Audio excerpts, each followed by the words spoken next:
Louisiana versus all y'all. Jarrett Roser here with senior defensive back Jacob Bradford of Catholic High, the defending state champs. And I know they have their eyes set on maybe making another run this fall before he graduates.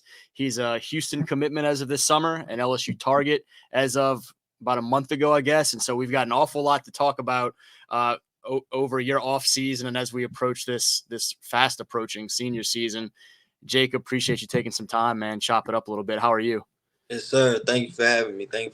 I'm good. Yeah, a pleasure, on my end to have a chance to chat. And I guess, let's start with getting ready for the senior year. We'll come back a little bit to some of the recruiting stuff, but it's always fun to me to ask you guys as y'all prepare for senior year. Is it surprised you how fast it's flown? How are you feeling knowing that this is the last ride? Yeah, I've been at Catholic for 5 years now. I started in eighth grade, so it feels like it was yesterday. I was playing on like freshman team and stuff. Just like been playing with these people, the same people I've been playing with forever, and like we're just ready to dominate. Like we're confident in what we have, and yeah, we're just ready to execute. Talk me through that because you guys obviously you have to replace some really key senior leaders from that most recent state championship this past December. Everybody knows Daniel Beal, obviously, who went from being baby Beal thrown into the fire as a freshman to being, arguably the top quarterback in the state of Louisiana this past year amongst the seniors. And so there are some big shoes to fill in spots, but I know talking to you, talking to your brother Blaine and other guys around the program, the expectations are always high there, regardless of who graduates. What goes into that in terms of y'all feeling like, we know what those guys meant to this program, but we also know that we can go do that same thing again this year? Yeah, I'll start with Daniel Bill. That's a great quarterback. We'd love to have him, but everybody has their years and they move on. So it's just next man mentality. Like at Catholic, it doesn't matter who you are. It doesn't matter if it's even in a game. Like if somebody gets injured, you're going in and you're gonna like I said, execute like what you have to do. It's nobody should be scared. Like it's just how we are taught like to play and how to like live too. So yeah, but like losing him, I guess you could say it was big, but that's from like the outside world. I feel like more like in our like team circle, we knew we still had Baylor Graves, Turner Goldsmith, like they were going to step up, and they've been showing that throughout the summer, just like 7-on-7, and like showing that just really gave like our team more confidence, knowing like they knew what to do, they made the right plays, and Coach Fuller just like putting them in the right positions. So I'll say probably that was like our biggest loss, but nothing like Catholic High can't handle, I'll say. And then probably like running back with Remo, running back just reloaded. We still have Rollin, J Miles, Fish. Like it's nothing new. Then we lost the Wright brothers at receiver. We still have Amari Cohen, Chase Cathy. Didn't play like a lot last year, but he's on the come up for sure. He just got that Millsaps offer actually. So that's just on the offensive side of the ball. That's just like reloading. And then like D line, we've definitely lost like Blair, who like shoot, Danny. We lost a lot of like we probably lost three like players that really started, and it just people go back in and just play their role, and everybody plays their role, and we just execute. Same DBs, same linebackers. Nothing's new for the defense, even though like we're gonna be the best, but it's just what it is. That kind of lends itself to, what I wanted to ask you next too. As much confidence as there is in all of these guys that you're talking about stepping into, it's their time to step into these bigger roles. There's probably going to be some level of learning curve for them. You don't just, take over as a starting quarterback and suddenly have all the experience that Daniel had of 2.5 years there. As a member of that secondary and a defense where there's a little bit more continuity, how important is it for y'all to start this season strong, knowing that y'all's schedule is rough as always? Y'all are going to be tested right off the bat. How important is it for you guys to really start the season strong and give those guys maybe a little bit of a little bit of wiggle room to kind of settle into, okay, this is what it means to be the guy now. Yeah, I mean, it's very important. Just like knowing that the offense is particularly like new to like this kind of level of football, and like the defense is very experienced.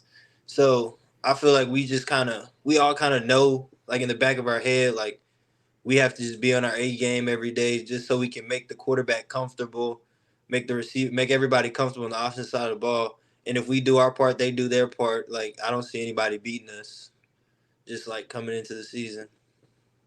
In terms of your development as a player, what have you been most proud of when you look at, I mean, from your first opportunities to get involved and be a role player for this Catholic High defense a couple of years ago to last year, which I thought was a huge year for you to be an all-state caliber guy, to be a guy that's out there, thrown at top receivers from other teams that y'all are facing each week. And I mean, to handle those matchups and now be a guy that's going to be looked at as one of the obvious leaders of this team. What have you been most proud of the development of your game, and kind of when did it you feel like it clicked for you, I guess maybe around sometime last year where you realized, okay, I'm that guy now. I'm one of those guys now. Yeah, it's like I said, next up mentality. But it probably starts with like the people before me, like the Josh Robertsons, like those people that really like pushed us as like when we were younger and just showed us like the way of just how to play high school football in general. Like it's not even on a college level. It's just knowing how to win at like the 5A in the 5A like level.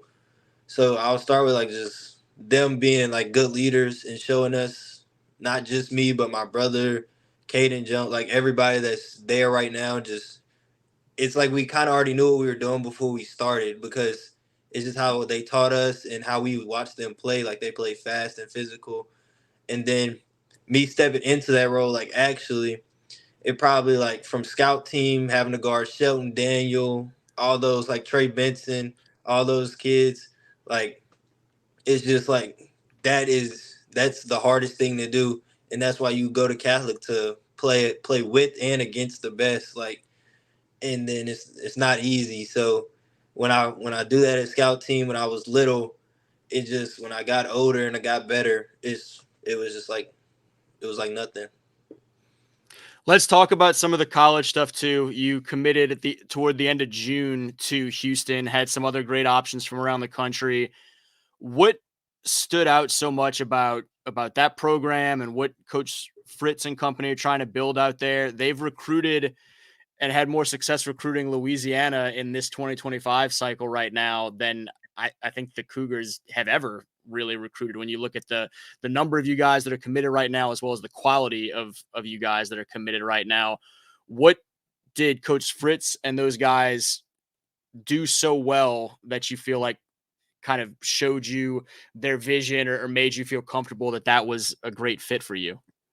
Yeah, I'll say probably for me and for like everybody else that is getting recruited by Coach Fritz in general, just like you're saying Louisiana, but he was at Tulane, so he's recruiting all of us, and he's not fake. Like once he moved, he's gonna recruit the people that he thinks are good. So he just kept on recruiting me. That was probably what 3 year, 4 years he's been recruiting me. So him moving wasn't like anything that anybody was worried about. It was like, is he gonna pick us up or is he just gonna like but he's real and he knows like he tells you the truth.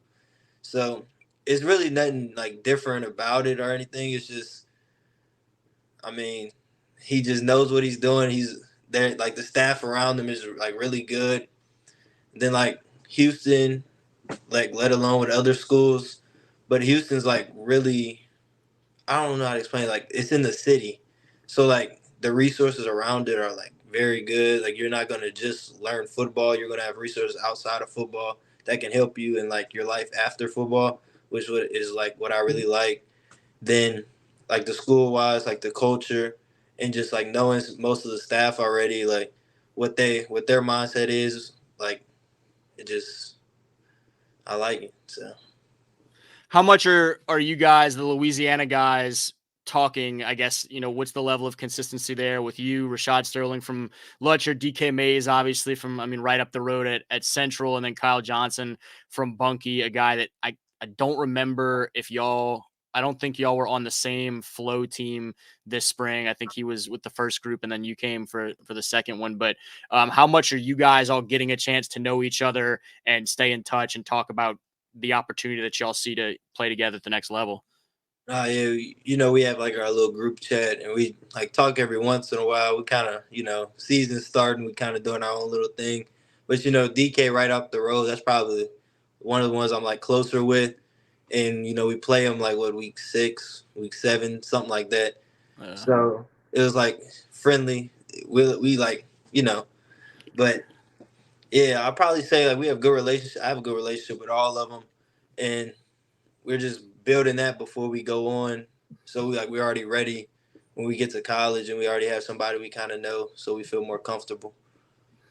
And now the big, obviously, potential curveball to all that is hometown LSU comes in with the offer before senior year. What was that conversation like in terms of, the coaches telling you, hey, we're not even waiting to see these first couple games of senior year and do a senior eval. We want to make this move on you now. And what did that mean as a guy that has grown up a couple miles away from Tiger Stadium to hear that from those coaches? I mean, yeah, every kid in Louisiana wants, at this point in their time, they want to have an offer from LSU. Like, I was excited, and it definitely like makes my decision harder on what I should do. But just knowing like just getting an offer from them, just like it's like knowing I have a chance to be great like in the future. So it's not even because I can play good anywhere. It's really not like the place. Is just like who wants me the most and where do I feel more comfortable. So I mean, I'm excited for like the opportunity and to see what I do. I really don't know at this point. I'm just kind of waiting for the season, play a couple games out, then like see where it goes from there. So yeah. We talk about the relationships with the guys that are committed to Houston. A lot of these guys that are either already at LSU or are committed right now. Jace Thomas at Destrehan, a guy you'll see week 1. Now Philip Wright, a Destrehan guy that you may be covering a lot week 1 in that huge matchup to start the season. How much are you hearing from, whether it be a guy you mentioned a few minutes ago in Shelton Sampson, who's on that roster looking for his breakout year in his second year on campus, or those Destrehan guys or whoever it may be in terms of some of the connections? How much are they in your ear of, hey, we'd love for you to come join us over here in some purple and gold? Yeah, that flow team with JT Lindsay, right when I got the offer, he called me, was like, "What you doing?" I'm waiting. You got 2 minutes. Like he's like telling me, like, "Come on." Keelan's telling me, Jace, we were on both Texas Tech and Houston OVs together. So, and our families are kind of bonding and stuff. So, like, I mean, I have very good connections over there, especially like Trey Dez. I always see him. We give each other our props, played each other. Well, that week 10, I was a good game. And it's a lot of people over there that I know and that, like, I've talked to before they even got over there and just kind of knew already. So I mean, the connections over there is as strong as it is at Houston for sure. So What do fans of these programs need to know about you? I mean, whether it be the Houston fans out there who are excited to have you as a member of this class right now, or the LSU fans that are kind of probably really excited right now to hear JT and Keelan and all those guys are on you. Those LSU fans who are looking at, man, if we could swing Jacob over to this class, that would be great. What do any of those college fans need to know about who you are as a young player and a young man?